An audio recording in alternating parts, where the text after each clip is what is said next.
मालूम ही है कि 2-3 साल से नीरज अत्री नामी एक इम्पोस्टर यूट्यूब के ऊपर ज्ञान बांट रहा है। तो ये भी आपको मालूम होगा कि उसने मुझे चैलेंज दिया और उसके बाद भाग गया।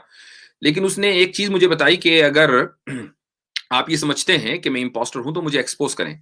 तो इत्तेफ़ाक से मेरी नज़र उसकी एक वीडियो पर गई। नीरज अत्री की एक वीडियो मैंने यूट्यूब से उतारी और 1 मिनट की वीडियो है, उससे आपको अंदाज़ा हो जाएगा कि ये कितना बड़ा इम्पोस्टर है। वीडियो देखिए। बड़ी एक इंटरेस्टिंग चीज कुरान की देखने को मिलती है। ये है जी, ये साइट का नाम है तंजील.नेट और ये 18वीं सूरा 86वीं आयत और ये हिंदी में है फारूक खान एंड नदवी की ट्रांसलेशन। यहां तक कि जब चलते चलते आफताब के गुरूब होने की जगह पहुंचा, आफताब यानी सूरज, गुरूब यानी उसके अस्त होने की जगह पहुंचा, तो आफताब उनको ऐसे दिखाई दिया कि गोया वह काली कीचड़ के चश्मे में डूब रहा है। अब इसको अगर हम, ये सारी यहाँ पे अलग अलग एक्सपर्ट्स की ट्रांसलेशंस हैं।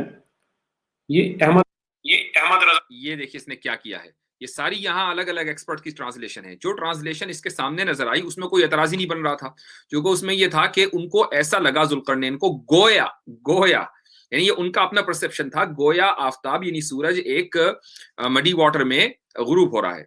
तो अल्लाह ताला ने उसको, उनका जो परसेप्शन था, उनका जो ख्याल था, उसको बयान किया।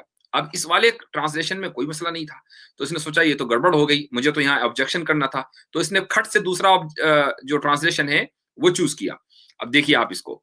ये अहमद रजा खान साहब हमारे जो बरेलवी सेक्ट वाले हैं, to the extent when he reached the setting place of the sun, कि जब उस जगह पहुंचा जहां पर सूरज अस्त होता है, he found it setting in a muddy spring, found it setting in the muddy spring। तो ही फाउंड, ये भी उनका परसेप्शन है जुल्करनैन का।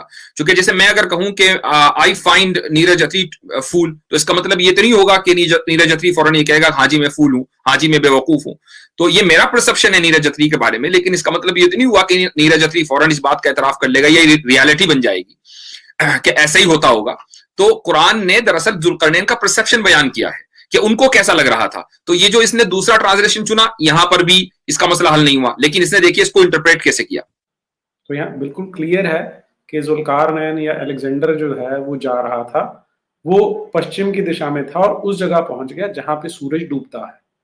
तो उसने देखा कि सूरज एक तालाब में डूब रहा है और वहां उसके पास में बहुत सारे उस जगह पे लोग भी रहते हैं।